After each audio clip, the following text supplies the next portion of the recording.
mapaglingkuran kayo at mapag-aralan muli ang ating salita at dalangin ko ay ma-enjoy natin yung topic na ito. Nawa ay mag-minister tong sa topic na ito sa atin. Let us pray. Panginoong Jesus, as we study your word, Panginoon, patuloy pa yung mangusap, patuloy tayo, Lord, panimulo sa puso.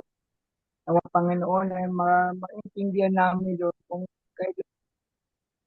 paano, Lord, kahalaga, Panginoon, Panginoon, ang personal, Lord, na pakikipag-ugnayan. Lord, we speak, Lord, saturate our heart, saturate our soul, so that we can able, Lord, to minister, O God, and Lord, to apply, O God, yung mga natutunan po namin sa mga Bible studies po. Pangalan ni Jesus. Amen. Amen.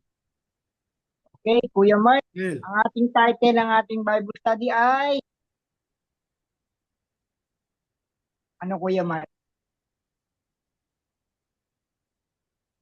Yan. The important value of personal intimacy with God. Mahalaga ba to bakit ba to mahalaga? Tanong ko sa inyo, bakit ito mahalaga? Tanong ko sa inyo, bakit ito mahalaga? Can you answer my question? Dalawa yung pwedeng sumagot. Bakit ito mahalaga? Parang wala akong kausap pa. May kausap ba ako? Bakit ito mahalaga? Kayo, tanongin ko kayo, bakit ito mahalaga? Bakit ito importante?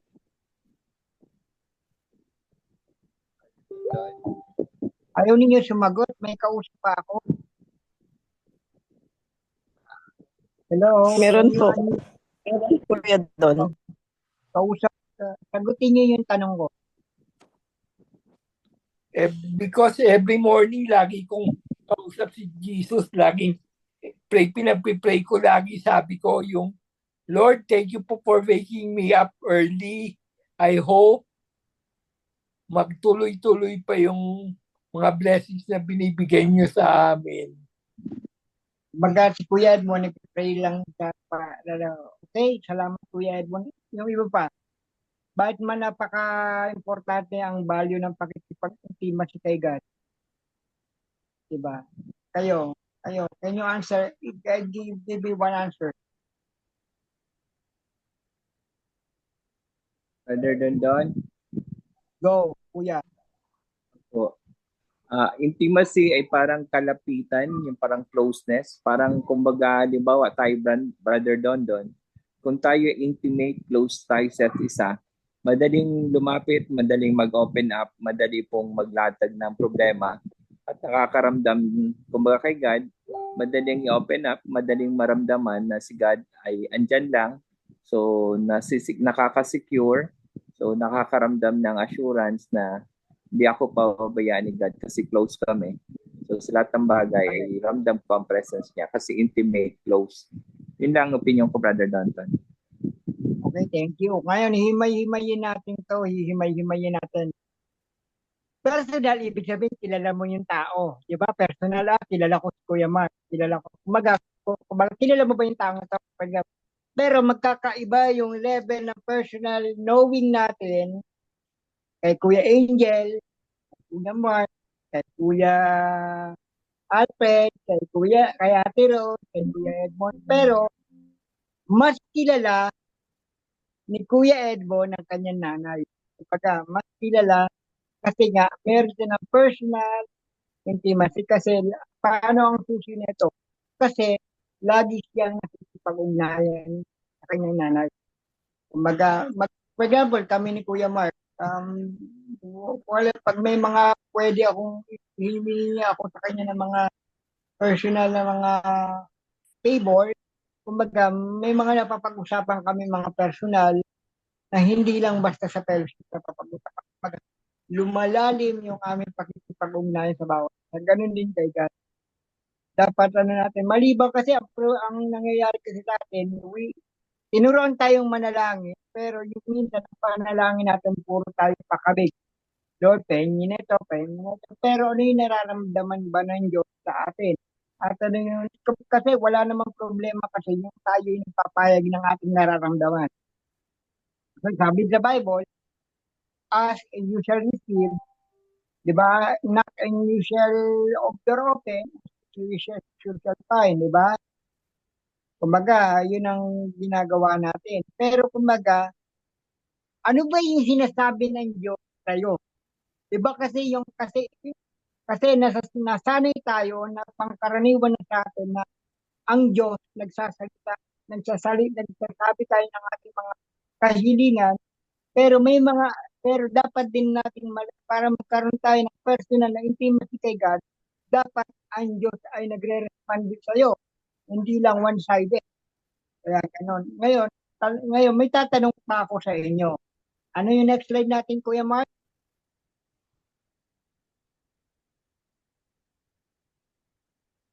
O, tatanong natin. Kuya Angel, pakibasa yung tanong natin, Kuya Angel. Very attentive kayo kasi mag-ano ako out of nowhere, magbibigay ako sa inyo, tatanawagin ko yung tanong, mga pangalan niyo. Kailangan attentive tayo. Go, Kuya Angel. Who is the person in the Bible character who is very close to God? Okay, may idea ba kayo ikaw, Kuya Angel? Sino yung sagot mo? May idea ka ba kung sino? Ang tinagurian, the man closest to God's heart ay si David. Pwede rin. Pero para sa akin, wrong. Okay. Sino pa? Sino pa idea? Ako Sino po, pa brother. Ako po. Si Jason Sino po. to, Kuya? Sino po ito? Si Jason po, brother. Okay, Kuya Jason. Go, Kuya Jason. Sa akin po si Moises. Kasi sabi po sa Bible, wala nang ibang nakausap ang Panginoon ng tulad ni Moises. Hula lang po. Bakit mo sinatanong? Bigyan mo ako ng sapat na ebidensya. Pagka sa korte. Ano yung base yan? Hanapin ko lang po sa Bible, brother. Kumbaga, bigyan mo lang ako ng kwento. Bigyan mo lang ako ng kwento. Bigyan lang po ng sorry po. Kwento, kumbaga, bigyan mo ako ng story. Bakit yun ang naging Kasi po nung namatay si Moises, sinabi ng Panginoon na wala na siyang ibang nakausap ng katulad ni Moises na nagpakita siya kay Moises. Hindi niya na naulit yung pangyayari na ganun. Kasi nagpakita ang Panginoon natin kay Moises. Ngunit hindi lang pwede yung muka. Dahil kapag nakita niya yung muka, dapat siya ay nasa langit na kasama ng Panginoon.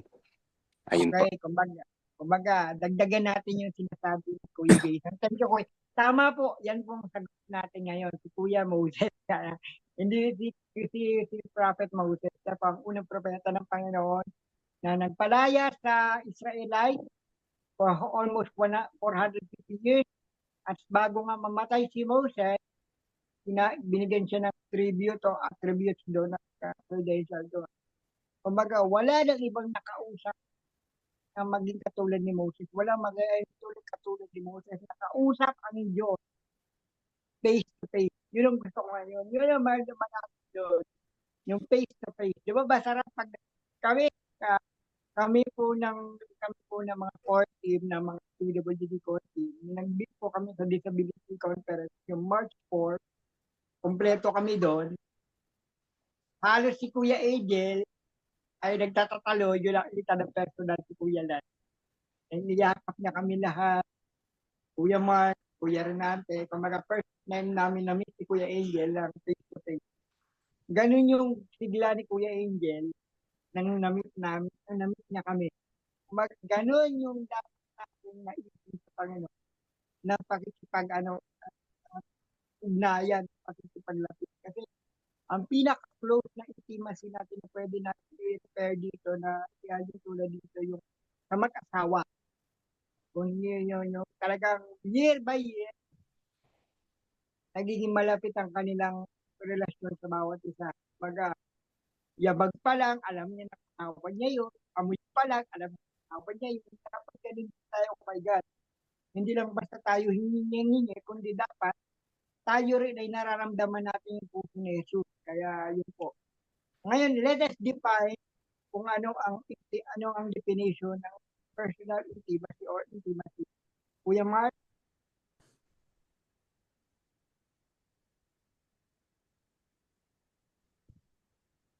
Go, Kuya Mark.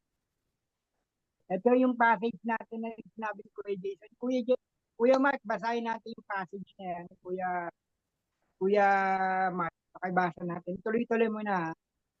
Deuteronomy chapter 34, verse 1 to 8 and 10 to 12. Kuya Mark, tuloy-tuloy mo na, Kuya Mark.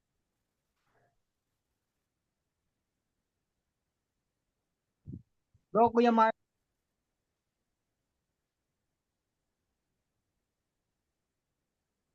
Narinig niyo ba si Kuya Mark?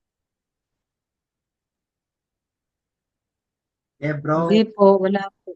wala akong naririnig. O Kuya Kram, ikaw na lang, Kuya Kram. Dinig po ba ako? Go, Kuya Kram. Go, Kuya Okay. Kram. Deuteronomy 34 verse 1 to 8. Umahon si Moises mula sa kapatagan ng Moab patungo sa bundok ng Nebo sa taluktok ng Pisga sa gawing silangan ng Jericho. Ipinakita sa kanya roon ni Yahweh ang buong lupain mula sa Gilad hanggang Dan, ang buong Neftali, ang lupain ng Ephraim at Manases, ang buong lupain ng Juda hanggang sa dagat ng Mediterranean, ang katimugan ng kapatagan sa makatuwid ay ang libis ng Jericho, ang lungsod ng mga palmera hanggang Zoar.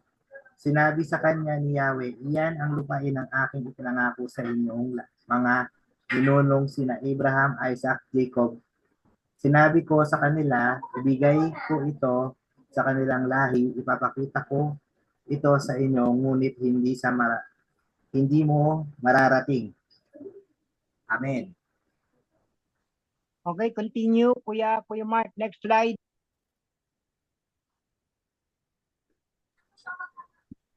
Kuya Kram, tuloy mo, Kuya Kram. Next slide tayo, Kuya Kram. Si Moises na lingkod ni Yahweh ay namatay sa lupain ng Moab, tulad ng sinabi ni Yahweh. Inilibing siya ni Yahweh sa isang libis na Moab sa tapat ng Bet-Por, ngunit hanggang ngayon walang nakakaalam ng tiyak na lugar. Siya'y 20 taong gulang. Nang namatay, hindi lumabo ang kanyang paningin at hindi rin nanghina ang kanyang pangangatawan. 30 araw siyang nagluluksa ng Israel sa kapatagan ng Moab.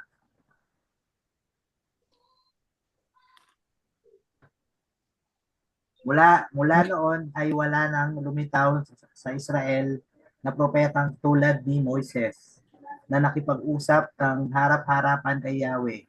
Wala na ring nakagawa ng mga kababalaghang tulad ng ipinagawa sa kanya ni Yahweh sa Ehipto, sa harapan ng Paron at ang mga lingkod nito. Walang ibang nakagawa ng makapangyarihan at pambihirang mga gawa tulad ng ginagawa ni Moises sa harapan ng bayan ng Israel.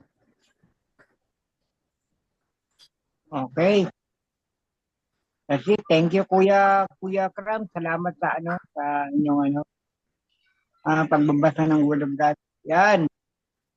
Tignan natin, di ba? Napakaganda ng description ng Panginoon kay Moses. Kumaga, walang ibang nakano, di ba? Harap-harapan, face to face. Kumaga, nantindi yung intimacy niya kay God. Remember, si Moses po ay siyang gumawa ng first 5 ng Old Testament. Ang Genesis, Exodus, Leviticus, Numbers, and Deuteronomy. And then, meron pa siyang mga songs of Solomon. Sa Psalms, meron isang doon. And then, siya rin po ang first prophet ng Lord na gumawa ng 10 Commandments. Siya rin po binagbigyan ng Lord ng 10 Commandments. At ano pa ba? um, hindi at nagbago ang kanyang paningin at hindi nagbago ang kanyang kalakasan. Kung napakagandang attribute, pusa na lang siyang namatay. Dahil nga, yun ang naging pagkakamali lang si Moses ay hindi niya inonor ang Lord sa dun sa banal na tubig na dun sa water in the rock. Kasi sabi doon is pukin ng kumaga speak to the rock ang ginawa ni Moses, pinukpok niya ng 2 beses. Ang una, sinabi ay pukin, pangalawa ay sabihin sa bato. Pero pinukpok nga ni Moses. Kaya yun. Yun yung tatanungin na, yun na. Ngayon, let us define kung ano ang ibig sabihin ng intimacy. Kuya Angel, pakibasa ko Kuya Angel. Ang intimacy, ano ibig sabihin ng intimacy, Kuya Angel? Go, Kuya Angel. Definition: intimacy, in general terms, refers to a state of closeness, emotional connection, and understanding between people in a relationship. It involves vulnerability, open communication, and a sense of trust and support. Intimacy can be categorized into different types, including emotional, physical, intellectual, and spiritual intimacy. Okay, thank you Kuya Angel. Dito malalaman natin yung state of closeness. Kumbaga, emotional and connection. Ibig sabihin, may dito, may ugnayan, hindi lang hindi lang one-sided. Napansin nyo ba tayo nagpe-pray tayo sa Lord, pero ang Diyos, hindi nyo alam, nagsasalita ang Diyos. Imposible na mayroon kayong close kayo kay God, pero hindi nyo alam yung salita niya. Hindi nyo alam kung sinasabi niya. Kailangan, kung talagang ma-develop natin ang pag-ugnayan natin, imposible na ikaw na anak ng Diyos na hindi ang Diyos ay nagsasalita sa iyo. We must to know the Word of God. We must know kung ano yung sinasabi ng Panginoon sa mga sitwasyon na patuloy dadaanan. Yes, God can to us in a different way, but the basic knowing the will of God is to reading. To remember, we study the Bible last week through Kuya Angel, and marami siyang dinemonstrate na napakalagang salita ng Diyos. And one is the light of the Lord. Siya ating lampara ng ating nilalakaran. Ang tanong, bakit tayong mga Kristiyano hindi nakakapaglakad sa lampara ng Panginoon? Because ayaw natin sumunod. Dati ganun lang kasimple yun. Matigas ang ulo natin. Pero kiniklaim natin, maraming kasing gusto pumunta na langit. Pero yung proseso ng papuntang langit, ayaw. Gusto lang pumunta. Pero yung proseso ng pagpunta ng langit, ayaw sumunod. Kasama dito yung pakikipag-ugnayan sa Panginoon. Yung pakikipag-ugnayan sa Panginoon is ang Diyos ay may sinasabi sa iyo at may sinasabi din may sinasabi ka sa Diyos. Hindi imposible na ikaw ay nagsasalita pero ang Diyos walang sinasabi sa iyo. Hindi ako naniniwala doon. Kung tunay tayong anak ng Diyos, kung tunay kang anak ng Diyos, dapat bilang isang tupa niya at bilang anak niya, dapat nakikita tayo. Bilang yung intimacy na yun ay katulad ng magulang na ang Diyos ay may sinasabi sa iyo at sinusunod natin bilang magulang at bilang Panginoon na kung ano yung sinasabi pamamagitan ng kanyang salita. Yan ang dapat natin tandaan. Okay, next slide.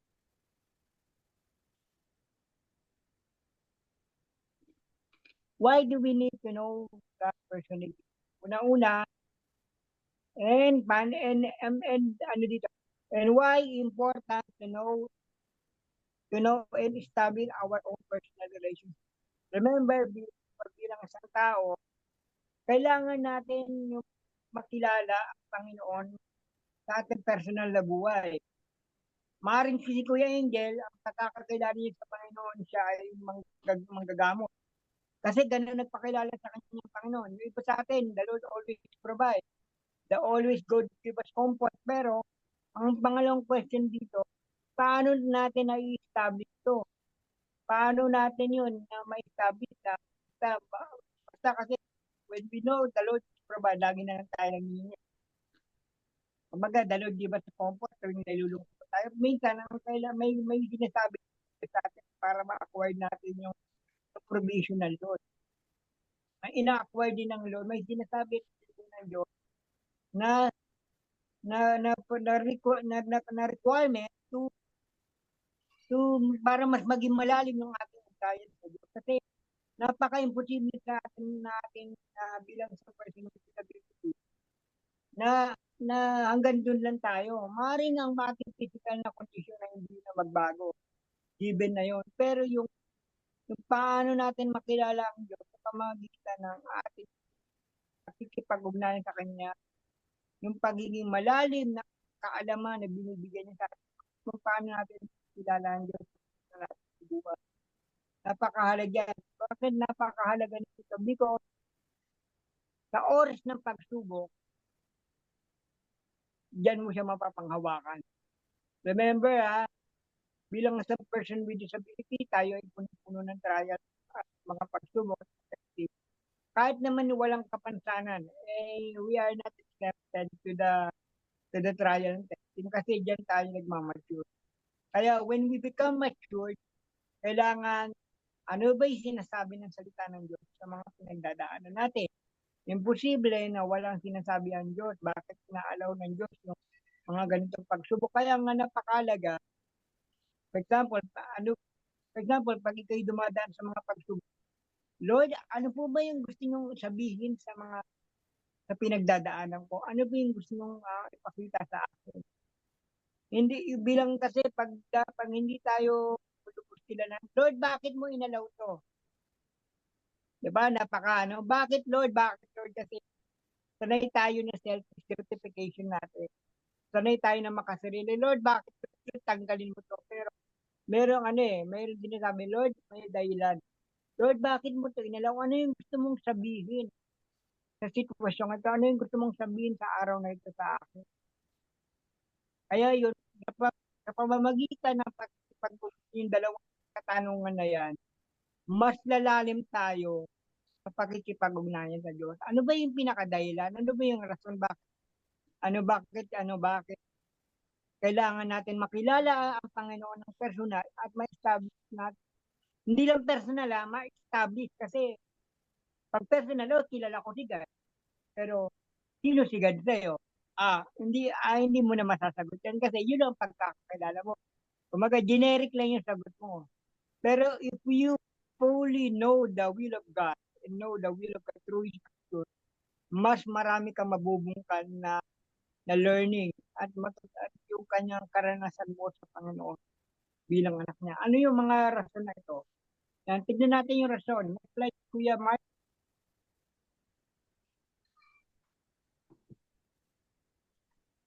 Ayan, tignan natin yung rason na ito. Kuya Alfred, basahin natin yung 5 rason. 5 rason nito. From mahihili aso. Sorry Taul na yung aso namin eh. O sige, pipili na lang tayong iba para hindi tayo ma-distract. Yan.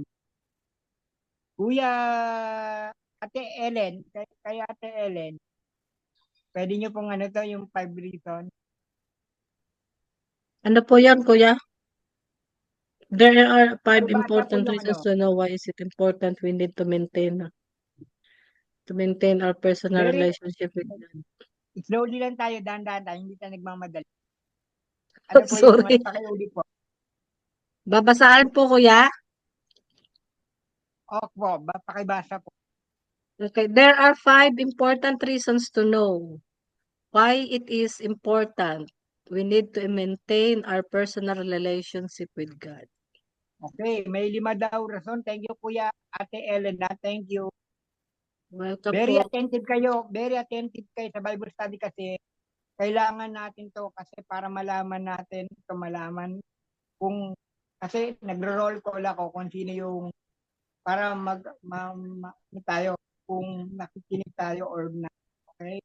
Ito ngayon, yung 5 rason. Ano yung 5 rason sa pakikipag-ugnayan natin sa Diyos? Ito. Ano yung rason? Anong unang rason, Kuya Mark? Unang rason, tayo'y kanyang nilikha. Yan, tayo sa Genesis 1:26, tayo nilikha sa kanyang wangit. Ibig sabihin, nilikha tayo ng Diyos ayon sa kanyang karakter, ayon sa kanyang kagustuhan, ayon sa kanyang lahi. Ibig sabihin, God wants us to be established personally. Second, ano yung second? Yun, siya yung ating Ama. Diba? Sa Lord's Prayer, di ba? Hindi lang basta tayo kanyang nilikha, siya ay ating Ama, tayo ay kanyang anak. Kaya when become accepted Jesus as our Lord personal Savior, si Jesus ay hindi lang natin sa Panginoon at tagapagligtas, siya rin ng ating kapatid, di ba? Kaya may karapatan tayong tawagin siyang Ama. Kaya ang Ama natin na sa langit, may karapatan tayong kaya kailangan natin yan yung pangalawang dahilan. Una-una, nilikha tayo ng Diyos. Pangalawa, siya ay ang ating Ama. Kaya kailangan natin makilala ang Panginoon ng personal.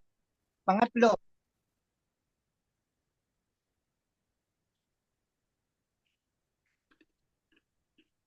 okay, tayo magkakapatid kay Kristo. Remember, hindi lang tayo okay yung relasyon natin sa ating Panginoon, kundi tayo magkakapatid. Remember, may iba-iba tayong maturity ng pagkakakilala natin sa Panginoon. At yung maturity na yon, yung pagkakakilala natin sa Panginoon ay iba-iba ng level. Kaya we need to adjust ourselves as a brethren. Remember, we have a common ground, Jesus Christ. Pero yung level na maturity natin sa Panginoon is depend how we apply God's word in our life. Kaya kailangan, remember, we are brothers in Christ. And then we need to be patient, diba? We need to be patient to love one another, forgive one another. Remember, when the Lord gave us the commandment is to forgive and to love one another. And then, sabi nga dyan, sa John 1:12, kung sino man ang tumanggap sa ating Panginoon, siya binigyan ng kanyang karapatan na maging anak ng Diyos, hindi sa pamamagitan ng laman, kundi sa pamamagitan ng Espiritu. Remember, kayo ba ay tinanggap nyo bilang Panginoon tagapagligtas si Kristo? Kung yes, tayo ay mga kapatid, mga kamanggagawa natin kay Kristo. Hindi lang tayo basta kapatid, kundi tayo ay magkakapatid kay Kristo. Tayo ay mga brother and sister in the Lord. But we are different in the Lord. Pangapat, ano yung pangapat?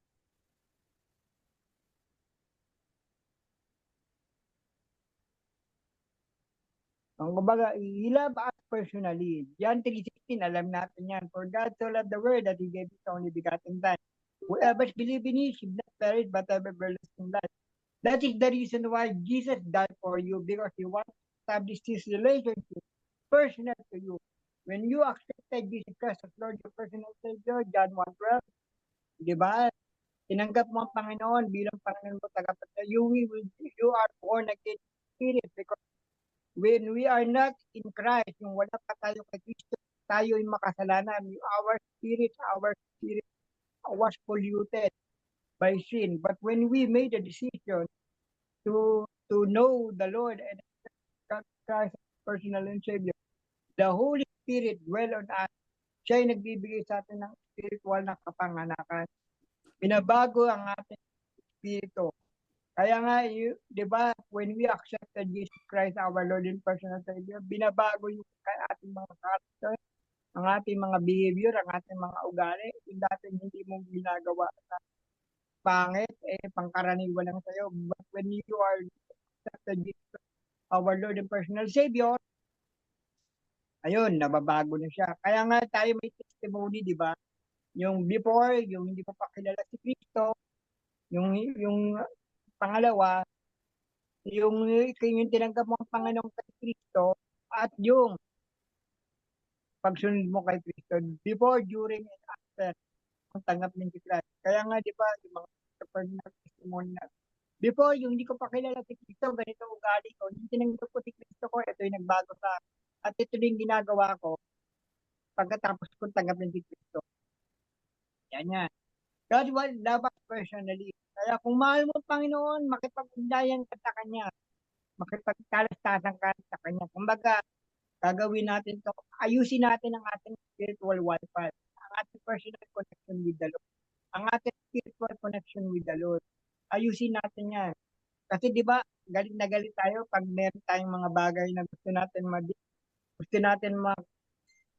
makonect, pero hindi tayo makakonect, di ba? Marami tayong alibay na hindi ako makakonect. Bagong load naman ako. Ganito, ganyan. Kapag data naman ako, pero may hinay signal, di ba, naiisip tayo.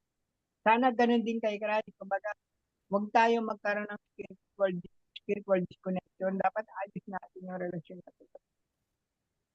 Yan ang dapat ng kailangan. Tayo yung magsumikap sa Lord. Kasi ang Lord naman, lagi namang available. Sabi nga, di ba?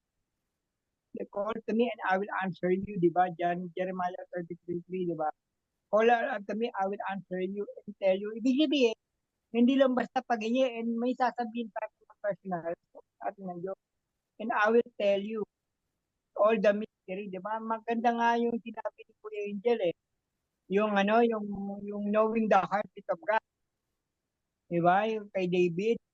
Because after God's own heart.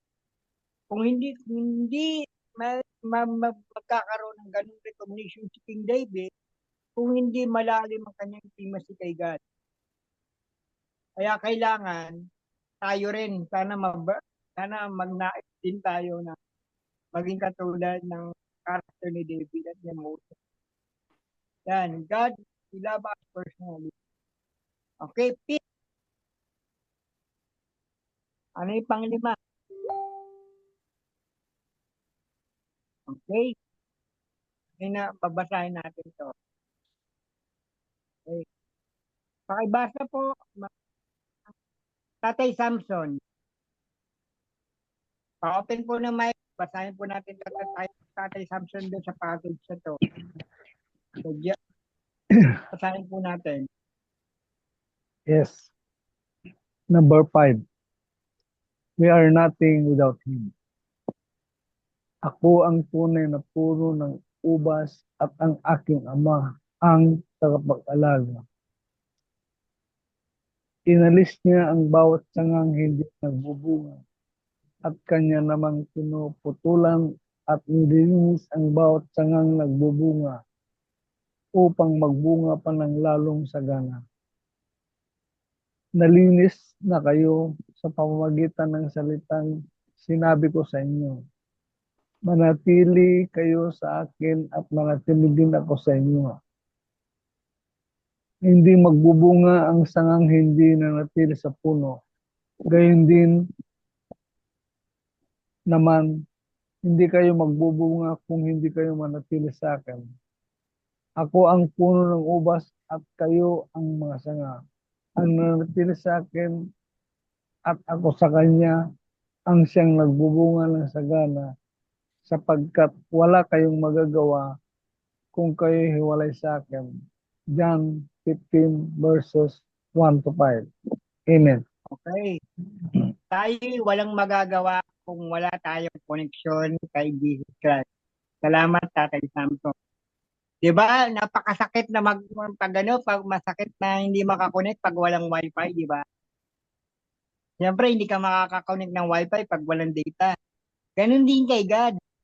Ang pinaka-source natin to connect with our Abba Father is through Jesus Christ.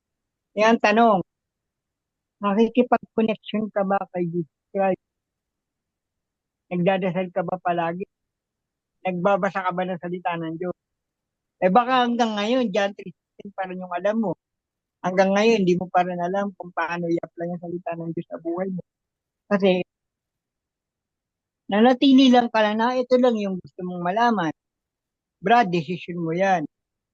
Hindi pinapakilaman ng Lord yung decision mo yan. Pero pag pinagpatuloy mo yan, maiiwan ka. Maiiwan ka. At yung pagkakakilala mo sa Panginoon, hanggang doon lang. Kasi yun lang yung ninais mo eh. At pag yun lang yung ninais mo, wala naman magagawa ang Diyos. Kasi yun lang ang gusto mo eh. At kontento na lang kayo doon.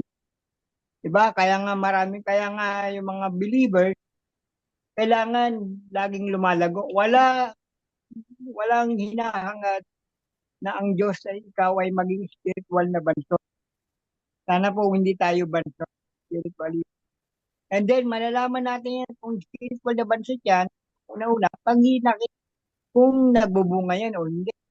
Or sabi nga ganon, kung nag-undergo din yan ng discipline ni God. Kasi ang trial kasi kasama yan sa testing ng Lord to bring us to the level of maturity. Kaya nga, di ba, nililinis ng Panginoon yung para sa Kanya. At siyempre, para magbunga, ibig sabihin, dadaan talaga tayo sa trial and testing. Pero kung mali ang response natin, ay, kasi nga, wala tayong ugnayan sa Lord. Ano ba to? Puro trial. Kung kailan ako naging Kristiyano, naging trial. Brad, kahit hindi ka pa nakakakilala sa Panginoon, punong-puno mo ka nga ng trial. Lagi tayo may trial. Pero, di ba nga, kaya nga natin tinanggap ang Panginoon dahil para may kasama tayo sa trial. At may katuwang tayo. Ang Diyos, nagbibigay siya ng pangako na hindi tayo iwan. Pero, ang pinakamaganda dito is panghawakan natin yung salita ng Diyos. Kumapit tayo sa salita ng Diyos. Kasi wala tayong magagawa. At kung gusto natin kumapit sa Panginoon, kailangan magpalinis tayo sa Kanya. Ibig sabihin, hindi pa rin tayo perfecto. May nililinis pa rin sa atin ng Diyos. May mga awayan pa rin, may bangayan pa rin, may masamang ugali pa rin, may nagmumura pa rin, may ano pa rin tayo na hindi natin nagugustuhan na ugali. At minsan ayaw natin yon. At minsan hindi natin magagawa yon sa pamamagitan ng ating lakas. Kaya nga we need to be cooperate with the Holy Spirit because ang Holy Spirit ay siyang bibigay sa atin ng enablement o kakayahan na para mapagtagumpayan ang mga bagay na ito. Kaya napakahalaga na pakikipag-ugnayan natin sa Diyos personally. Hindi naman po talaga kailangan na may mga bagay na mahaba o ilang oras. Mas masarap siguro kung ilang oras kasi masarap magbaba. Pero yung patuloy kang laging nagde-devotion ka, it's up to you. Di ba? Mas masarap kasama ang Panginoon pag hindi lang sa pamamagitan ng 5 minuto. Basta nakapag-quiet time na ako ng 5 minutes, okay na po. Basta may quiet time. Hindi. Tandaan natin, pagkausap natin ng opisyal ng gobyerno, di ba? Hanggat maaari, pakikinggan natin yung gusto niyang sabihin sa atin. Ang Diyos natin hari ng mga hari, Panginoon ng Panginoon. Bakit tayo nagmamadali? Di ba? Tandaan natin, sa oras ng kagipitan, lagi tayo nagmamadali. Hindi na Lord, bigay mo ito. Pero bakit di niya tayo masagot? Kasi meron siyang mga bagay, instruction na hindi natin nasunod. Kasi nga, nagmamadali tayo. Ayan, alam na natin yung rason ha. Unang-una, mahal tayo ng Diyos. Pangalawa, random ko na lang to. He created our own image. He loves us personally, di ba? We can do nothing without Him. At syempre, may mga bagay tayong dapat sundin. Yan. Next slide tayo, Kuya Mark.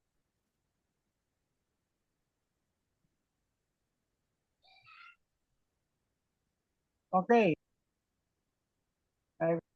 What is our assurance that we already have relationship with Jesus Christ? Okay. John 1:12. Babalik natin ha. John 1:12. Kung sino man ay tumanggap sa Panginoon, siya ay binigyan ng Lord na maging karapatan ng pag-anak niya. Ibig sabihin, tupa ka na niya. Hindi ka nakambing. Baga, tupa ka na niya, hindi ka nakambing. Kumbaga, meron ka ng kakayahan na makinig sa salita ng Diyos. Paano natin makikilala ang sabi ang nakikinig sa akin ay mga tulad ng mga tupa na kilala ko sila, sumusunod sa akin. O, di ba? Nakikinig ang aking mga tupa, ibigin tupa tayo. At nakikilala ko sila at sumusunod sila sa akin. Kilala tayo ng Diyos, in-expect ng Lord na makikinig tayo sa Diyos. Kaya hindi tayo nagmamature because matigas ang ulo natin at ayaw natin sumunod. Ano yung 4 point natin dito, Kuya Mark? Next slide.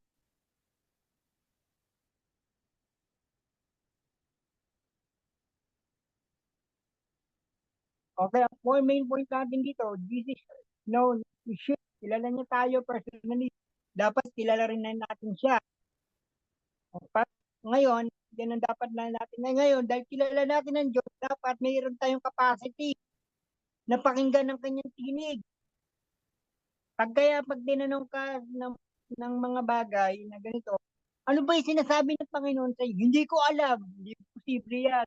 Kalokohan yan na hindi wala sinasabi sa inyo, baka ayaw mo lang makinig o biniga lang. Kasi when God tell us something, meron siyang sinasabi sa atin.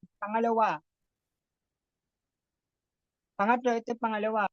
Kilala tayo ng Diyos personally at alam na ng Diyos, kaya nga I know Him eh. Diba? I know Him, kumaga, not know them, but God know you personally. Kaya God is to us in a different way. Iba yung pangungusap ng Diyos sa atin sa iba-ibang pamamaraan ng pagsubok, sitwasyon, kaya kailangan mag-respond tayo sa Kanya. At kung meron sinasabi sa atin ng Panginoon, sundin natin siya. Bakit kaya tayo nagbabalbo study? Dahil gusto lang ba natin makapag-fellowship, makilala ang bawat isa? No. We are here to grow in the Lord and knowing the Lord personally. Ikaw, gaano mo na ba kilala ang Panginoon Jesus sa buhay mo? Simula nang tanggapin mo siyang tagapagligtas, kamusta naman ang relasyon mo sa Panginoon? Paano mo nakilala ang Panginoon noong isang taon at ngayon? Yan dapat natin tanongin. Ito yung sinasabi natin. God know us as His sheep. Kilala ka ng Diyos. Kaya may kakayahan ka at ako na marinig ang kanyang boses. Baka pag hindi mo naririnig ang kanyang boses, baka hindi ka nakikinig. O ayaw mo makinig. O matigas ang ulo mo. At kilala tayo ng personal ng Panginoon. Meron na ang Panginoon na personal spirit kung paano kanya kakausapin. At syempre, kilala ka niya. Alam kanya kung paano kanya kakausapin. At syempre, may kakayahan kang sumunod sa Panginoon. Kasi nga, ang Holy Spirit ay sa'yo. Maliban na lang, ay matigas ang ulo mo. Or you pick yung pagtanggap natin sa Panginoon. I hope hindi tayo ganyan. Kasi ang tunay na napagkakakilala natin sa Panginoon, kung tunay at makatotohanan ng ating pagtanggap sa Panginoon, meron tayong pagbabago. Next slide.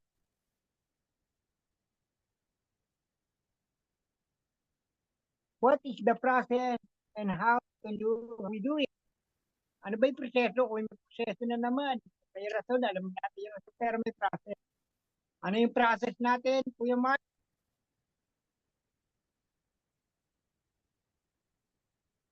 Hear and obey. Imposible na ikaw ay sumunod na hindi ka nakarinig.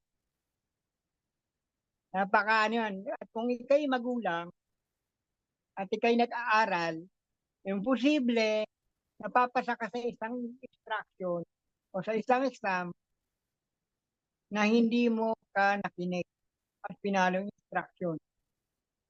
Merong isang Kristiyano na 20 years na siyang Kristiyano. At sinabi niya sa isang worker din ng Lord na missionary, 20 years na akong Kristiyano dito na bilang missionary dito sa Thailand.